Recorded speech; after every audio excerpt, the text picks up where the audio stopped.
All right then, off we go. I'm talking about changing places. It means a lot of things. This used to be the name of the City Science Group at the Media Lab. City Science Group actually started out of the Department of Architecture many years ago, before my time, 1999, thereabout? Yes. Okay. Then it was called House N, and Changing Places was actually a consortium in the Media Lab. And that's how the first students in Kent's research group were admitted from the program in Media Arts and Sciences, and I was one of those students. And you were literally one of, three students the first time we admitted students? Well, was it three? It was Jennifer, Emmanuel, and TJ. Oh, right. And then Pallavi and I were the next year. Oh, I see, that's true. Yeah. Okay, yeah, so Changing Places, I still like this name because it can be read so many ways.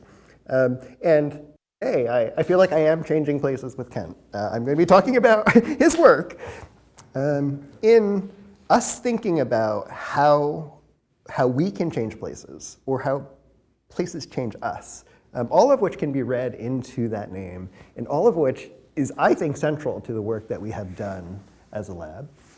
And we hinted that we'll be going back to the 1990s. Well, we're really going back to the 1980s. I've targeted this year because in ways that Kent doesn't probably know, and he hasn't heard this story before, but I feel like this is fundamental in both of our developments and the trajectories that have brought us here today. And it's because in 1983, we were both thinking about buildings. I don't know, Kent, do you want to just explain the building on the left? That is one of three houses built by MAS in the US. And we were asked to build an addition to it by the owner that had just purchased it. It's basically one floor out of the Lakeshore Drive apartment building. It was kind of a prototype for that. And being right out of school and arrogant, I decided we would out-Mies. And and decided not to touch the original house, to do separate pavilions and make them transformable in that it could be all open, it could be all glass, it could be glass plus curtains, or it could be all screened. The beds all disappeared. We didn't have the robotics in, but we had Murphy beds. And the kitchen was hidden in bathroom in the cabinetry. And I think we pulled it off. So. Yeah, extraordinary. Meanwhile, on the right, there's this somewhat less impressive building, although it probably had some greater aspirations. When this was designed in 1972, it was meant to be an entirely glass facade, but they ran out of money. And so they alternated these opaque facades with the glass. There's very much international style to this. In any case, the reason I bring this up is because I spent so much of my childhood in this building. I grew up in northern New Jersey. This was the tallest building in the city of Paterson, New Jersey, and my father worked in this building. And in later years, he was actually the superintendent of this building. He worked in this building for over 50 years, and there are so many stories. If you just think of a way a building influences the people that work in it and how it changes over time, I would love to either write or read that book. That is a story that my father could tell just about the tenants, about the people who came in and out. When we were younger, he worked in the maintenance department, and that gave us full access to the building, which if you're 8 years old and you can go into this building on Saturday, well, we did everything. Spent a lot of time roller skating in the basement on these extraordinary terrazzo floors, which are great if you want a really good roller skating surface.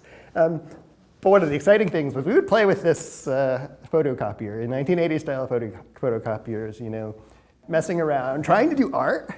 And I didn't realize it at the time, but it's like something about using that technology I think influenced the path that I took ultimately to come here to a place like the Media Lab, where people are thinking not so much about the content, but the tools. How do you use this type of imaging to create stuff? And we made tons of books, and I have no idea what, whoever the tenant of this building that owned the photocopier, I have no idea what they thought about how much toner they were using, or where all their paper was going, but this was our weekend.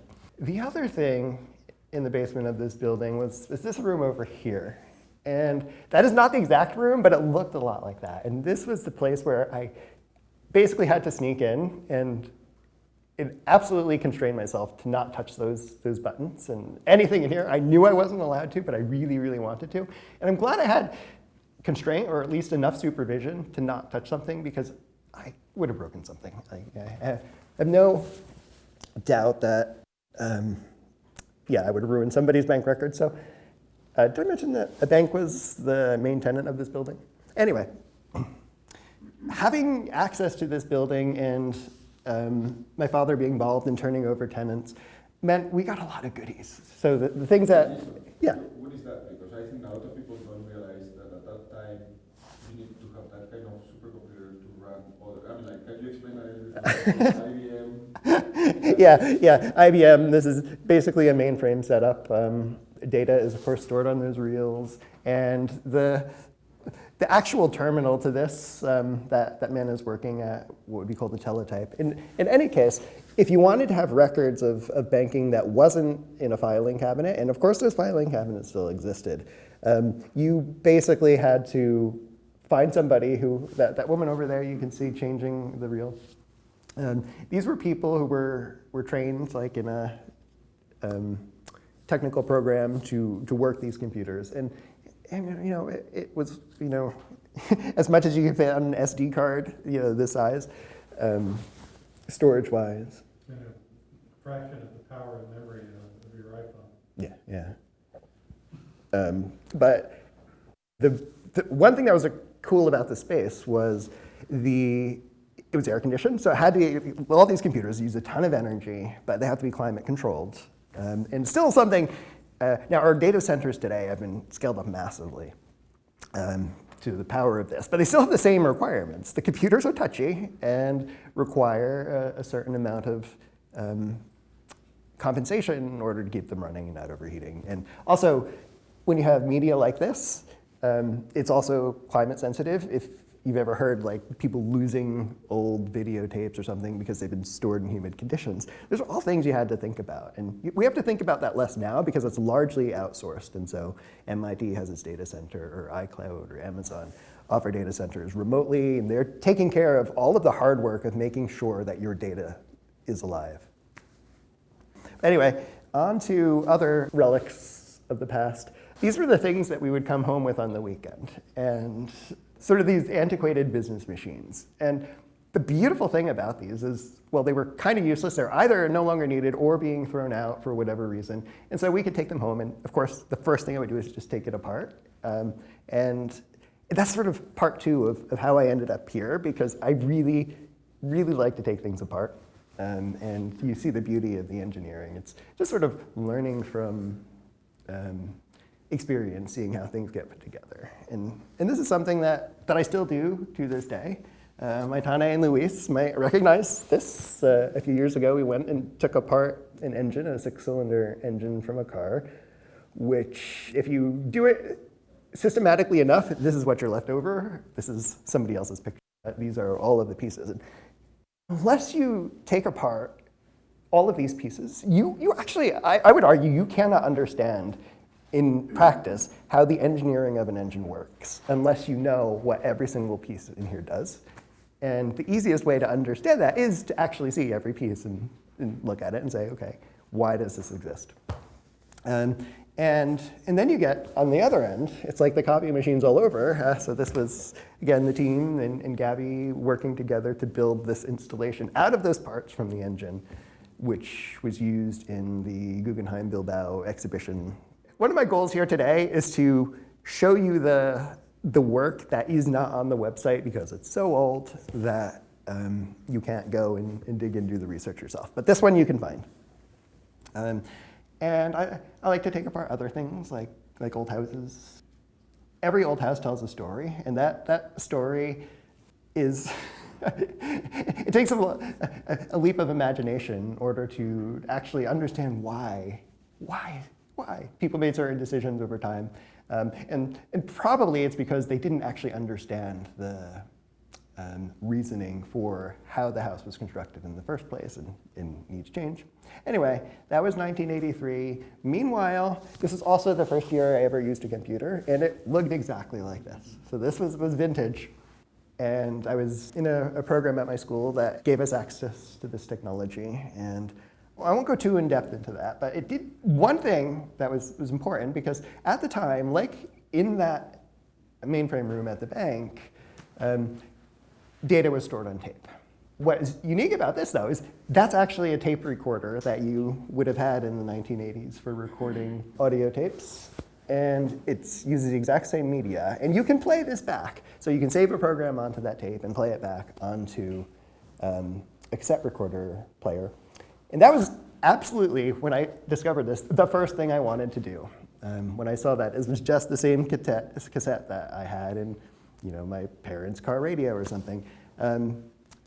The teacher did not want me to play this. I couldn't understand what the challenge was, why that would be a problem. And eventually, I finagled a tape out of the teacher's hands and brought it home and played it on a tape recorder. And it sounded exactly, if you remember, God, we're old, but yeah, some of you will be old enough to remember dial-up modem sounds. Like, that's exactly what's stored on these tapes. And knowing that, just sort of knowing that information can be converted from a digital format, which is the computer is, onto this analog storage medium.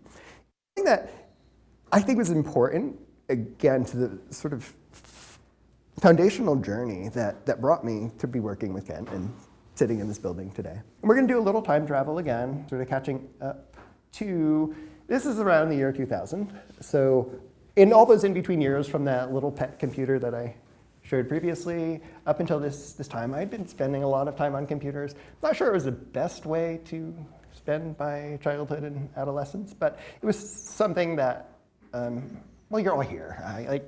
Computers can be compelling. But something else happened, and so you look at the high school computer lab, which by the way, in my high school, I built the computer lab because apparently that was my set. And so I did that as my senior year volunteer project.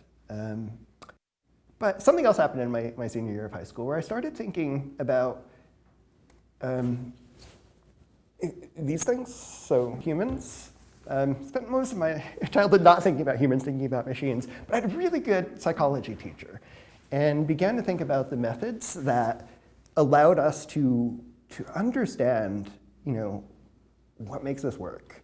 And like the typewriters, you can't actually take apart a human to see how it works. So psychology, cognitive psychology in particular, uses a bunch of different methods. So you might have like this optical illusion, which you've probably all seen, and see what does this tell us about human perceptual systems. Or commonly you'll have a setup like on the right over there, which is a one-way mirror with an observer sitting in a control room, watching people doing something in another room. It's a very artificial and constructed paradigm for understanding something about people. And this was a question that ultimately brought me to the Media Lab. By the way, 2000, we'll do another waypoint here in Kent and my independent but somehow parallel journeys. This was the year Kent wrote this book. Again, I won't go into it unless Kent wants to say something, but a very well-received, very interesting book, which I highly recommend you take a look at. Meanwhile, that was, I guess, Kent's first published book. This was my first published research paper, an activity-based analysis of hands-on practice methods. So this is basically looking at how people learn to use computers, and it's kind of sort of an extension of the let's take things apart and learn approach. So we're just comparing different ways of learning to use features on a computer. And at the same time, on this book on the left, what Kent is looking at is sort of going in the opposite direction. It's, can you use computers to project something into the world that doesn't exist? It's not observing the world, it's sort of creating this world that existed only in the mind of, in this case, Louis Kahn. And so I think it's interesting and probably not coincidence that we ended up working together in some way, just because we're both thinking about the utility of digital technology in understanding something or improving, changing something about the world. So let's go into this. So I joined up with Kent in year 2001, and we weren't technically in this building yet, but this will be the stand-in for the Media Lab. And I was in good company because we had, as Kent mentioned, Jennifer, one of the very, very first students from Media Arts and Sciences. She was also a person out of cognitive psychology, and she was already using the methods. In this case, you have this sort of categorization task where you give people images of things that you might find in your home and have them sort them out in ways that can do lots of different things. Like this is one of the general, if I'm talking to students about research methods, one of the general suggestions I will have is like, well, can you do it with a piece of paper and a pen? If you can do whatever answer this question with a piece of paper and a pen, you're going to save yourself a lot of time in the long run versus building a computer app or a cell phone app or something in order to collect information. This would be what we call low fidelity prototyping. And I highly recommend it, no matter what, even if you're trying to get feedback on some architectural design project, well, just start with the sketches. You don't have to have the final rendering. And Jennifer was also extending her skill set, sort of becoming the very first person at the lab to start using sensors to track human behavior. And that is, I think, kind of the pivotal moment in the history of changing places, where we now have a data set that comes from expressed, that is to say, behavior in the real world of humans as they're going about daily activities. And to this day, I would argue this is what we do at City Science. Basically, you can use fancy technology. We have much more sophisticated sensors nowadays, and other ways of extrapolating data on behavior. But the approach is generally the same. Get information that, with relatively high fidelity, shows either the movement or the action of an individual, and use that to make inferences about what people are doing. And so you get closer into the architectural space when we started looking at what happens inside homes. And so these were called the 2 penny sensors. And Jennifer designed them in conjunction with Emmanuel, an electrical engineering student. And it just did something very simple. Is it recording, is the cabinet open or is it closed, and when? And so you just get time-stamped information that says something in the environment changed. And that's important because something in the environment like this is not going to change unless a person had a reason to change that thing in the environment. And if you, Can you explain volcanoes? Yeah, I probably should do that. So there were IR infrared illuminators, so LEDs on the ceiling that pulsed at obviously you can't see them because they're infrared, but they're pulsing at a tuned rate that allows a device like this, and I think she had this talking to a laptop in a backpack for this particular installation. And as the person moves around the house, that is receiving the pulses from the ceiling and then just providing a relatively precise location of where this person is in the house. So I'll give you Jennifer's favorite finding from this study. There it is. Okay, well, you talk. Oh, no, you do it. So this was it's a long time ago. Correct me if the details. Yeah. But it was a couple, the little girl, and she was tracking the movements. We instrumented her home, the movements of all three, and you could see the wife very active in the kitchen, and she follows the child upstairs, and there's all this complex activity by the mother and the child. And then the husband goes from the couch to the refrigerator. And it was. Yeah, so this is the different, so. Oh, this is it, yes, yes. And so you can see as I remember, the orange is the mother, is that right? No, the green is the, Yeah, I think the green's the mother. the orange is the kid and the blue is the husband. Yeah. You can tell that just from reading the data. The blue, yeah, he's going from the couch to the kitchen, right? And anyway, it was the first time we could see with real data the difference in gender roles in a domestic environment. Yeah, and I suspect we could repeat this and it might not have changed that much in the intervening years. So we continued evolving the sensor platforms so they become suddenly wireless. And in this case, you can see attaching them. This is somebody's home where we go in and we provide what in this case are called magnetic read switch. And you may not know this, but there's a magnetic read switch in your cell phone, in your laptop. When I close the lid here, this little read switch will come in proximity of a magnet and then close, and that's what tells your computer to shut down, that the screen is no longer open. Well, you can retrofit those onto anything, light switches, doors. And the beauty of the system is it's relatively uninvasive. So yeah, you have these ugly little boxes sprinkled around the house, but it's actually not revealing anything which can be personally linked to the person in the home. And this is one of a few of the, I think, crucial innovations that I really want to emphasize. A lot of this work that we were doing, if you think about trying to understand what people are doing in their homes, it's necessarily invasive. At the very least, they have these strangers from MIT coming in and sticking things in their house.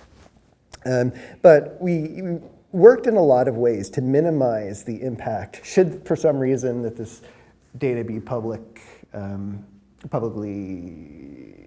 presented. So yeah, Ken told you the story about something that maybe this family might not want to get out into the world.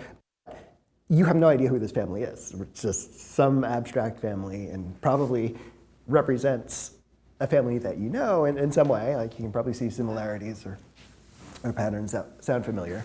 And that's really the point. What we wanted to do and what we're still trying to do is understand generally enough behavior in particular situated contexts. So either at home or a workplace or mobility in cities, and understand sort of the range of behaviors that are likely to occur in that space, and also something about the average, sort of what is typical in this place, because that ultimately is the thing that's going to receive the greatest amount of attention in terms of design. Can you accommodate 95% of the uses of the space? And the tail ends, like we can kind of ignore those. And so yeah, we move on to slightly less invasive sensors. These are called passive infrared motion sensors, and generally they stick on the ceiling and can be used to identify motion. So if you have an alarm that's triggered by motion, especially if it's an older alarm system, it's probably using one of these to recognize that a warm body is moving in a space. And we care about that. And certainly architects and designers are going to care about that because they want to know how a space is being used in once it's built, or if an existing space is being used, is it meeting the needs of the participants? And so having, I say participant, I mean whoever lives there or works in that space. But having this as a digital record is ultimately something that you can share and design around. And so one of the things we've done in future years is actually try to map this kind of data that comes from these very low fidelity privacy protecting sensors and map them onto virtualization. So you could just almost imagine a video game 3D environment in which we are replaying the behavior that exists in that room without knowing anything about the people who were there. We can infer what somebody's interacting with and reconstruct the cabinet opening, the cabinet closing, so that's almost like there's an invisible person that you're observing in this space, which does something very important, which is humans are very good at pattern recognition. This is, again, trying to understand how people work. We are very good. This is what really brains are optimized for, is to recognize patterns. And for the most part, where those patterns have not existed before, humans are better than computers, like even your best activity recognition software. If it's never seen a pattern, it's not going to be as good as a human classifier. Somebody watching a video or watching an invisible person in a space engaging in some kind of activity. So in order to extend the utility, give more people access to the kinds of tools that we're talking about, we did a bunch of different things. And so ultimately, Emmanuel, the engineering student, started working with also TJ, who was an architecture student, on building embedded sensors into the furniture. So if you see on the right, you cannot see any sensors, even though there's a bunch of different wires in this cabinet. This is an interactive cabinet where that light on the cove over there will change colors based on different parameters. But there's cameras, microphones, humidity, environmental sensors, of course the open and close sensors. And I think this does something which really hints at the world that we've come to live in, which is the things around you are collecting information about you. And we know this now because we know what large computer companies are trying to do, how really when you use their technology, you're just giving them data about yourself that can be used to then tailor applications, whatever kind, advertising, whatnot, to you specifically. And we would argue that aside from whatever corporate interests you might have in that kind of data, scientists and designers would be just as interested in this. If we can collect it in a way that is as uninvasive as possible. So we looked at wearable sensors. Again, this is year 2002, way before a Fitbit was a thing. And mind you, this is before the iPhone was a thing. At best, you had a candy bar phone where you could text by using the 12-key numeric keypad. And this sort of became one of the early trajectories of the lab. This is something that we did in about 2010. We taken all of the early sensors, originally, well, bunch of different versions. We had one called MIT Environmental Sensors, or MITES, and we still have a working version of MITES around, but Wockets was a wearable version. And if you have an Apple Watch or whatever, you understand the utility of this. And we did some of the earliest work on identifying real-world activities using wearable sensors, so a sensor on your wrist or your ankle, by training the activity recognition or classification algorithms, but nowadays would probably be called AI. We were training them on people being prompted throughout the day to label what activity are you doing. The little PDA here would prompt a question. Okay, what are you doing right now? And that becomes a piece of labeled data that looks like a data set like this, where then those bars represent where the labels apply to the activity that people are engaging in.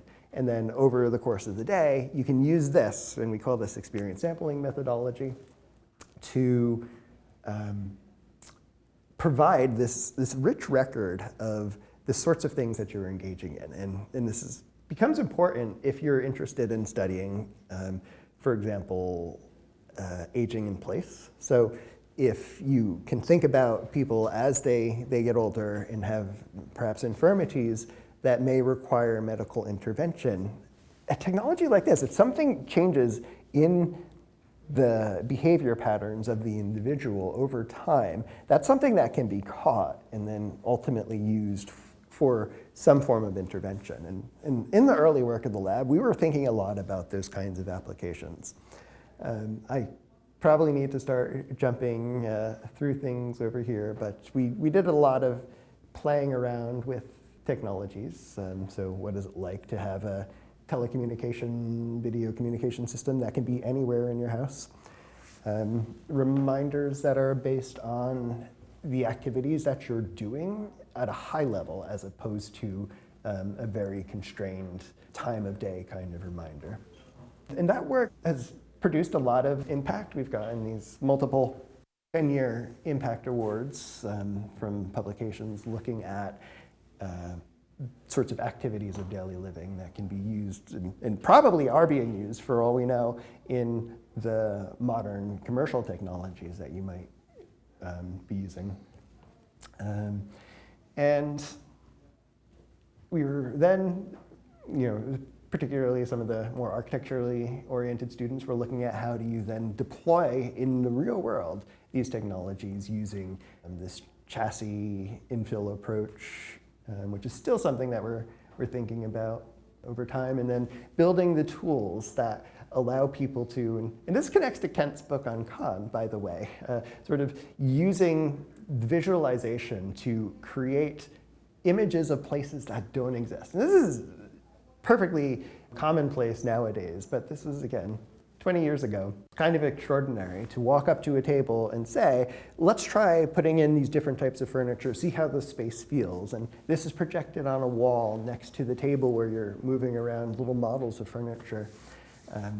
And I think it does a pretty good job, given the technological constraints of the day, in giving you a sense for what that place would feel like if you were in it. And then that allows you to go back into, again, we're trying to understand how do people work? Well, you can then ask them questions about what it feels like to be in this kind of configuration. And that's some of the work that Jennifer had done. And here it was, trying to get perspectives of different family structures, different people who have different jobs or lifestyles, getting feedback on the utility of the different types of options for, floor plan or layout of spaces. I guess it's probably the final thing that I will jump into, which is the Place Lab was our early contribution to the research community, trying to get people to have access to these highly detailed and descriptive data sets of daily life. And this was a thing that we built in an apartment building, a condo building in Central Square, 10 minutes from campus. And we brought real people into living to this. We were, again, hackers, starting with some pretty elementary construction materials. We worked with a cabinet maker to build the infill that would ultimately create the sensing modules in the house. That was just a model of some of the interconnect. So we're working with a standard building grade technologies. Gets wired in, roughed in, and slowly over time it transformed into this lovely little space that works. It's highly functional as an apartment, and all of us in the lab have stayed there for various amounts of time. Doesn't look like anything too futuristic or frightening in some way.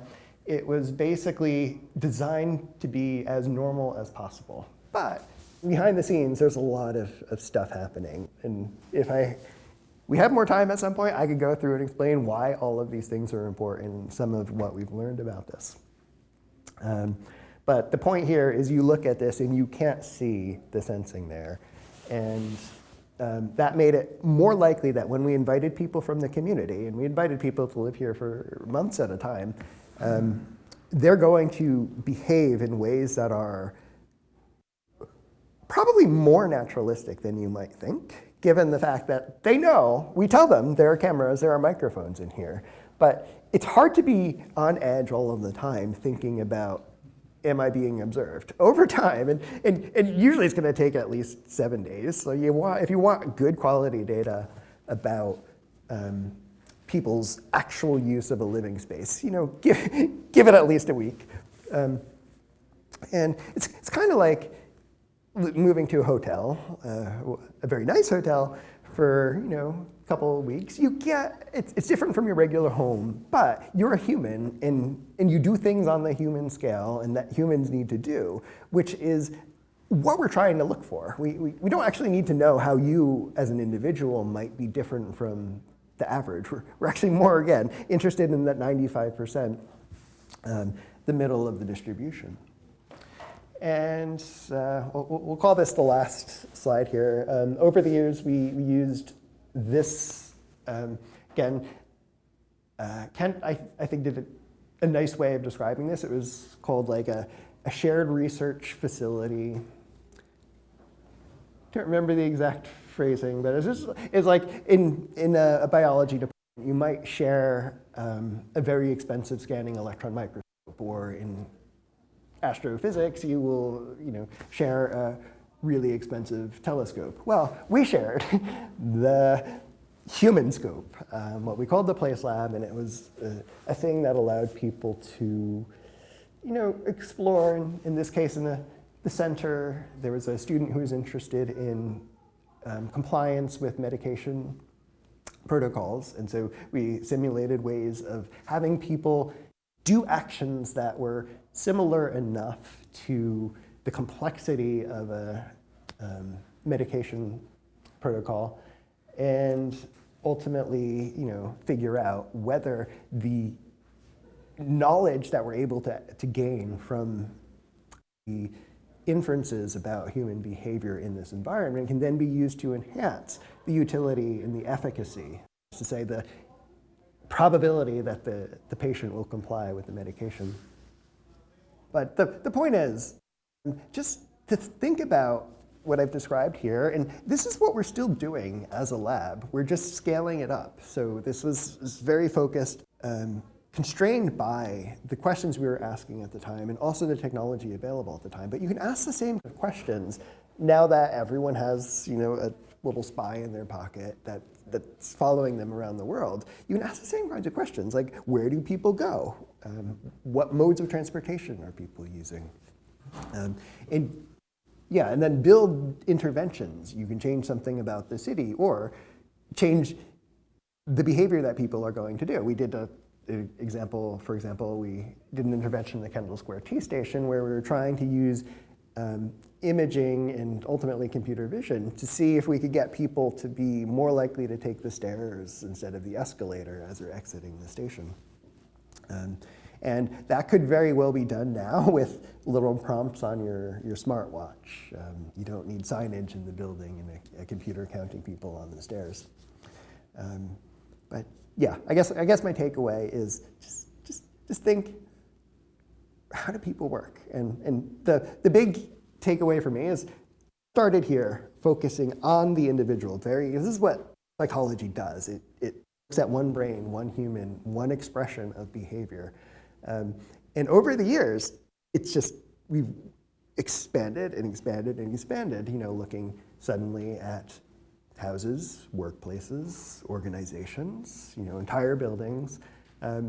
And now we're looking at entire cities, but the methodology is the same. Jason, we're looking at entire countries in that order. You are correct.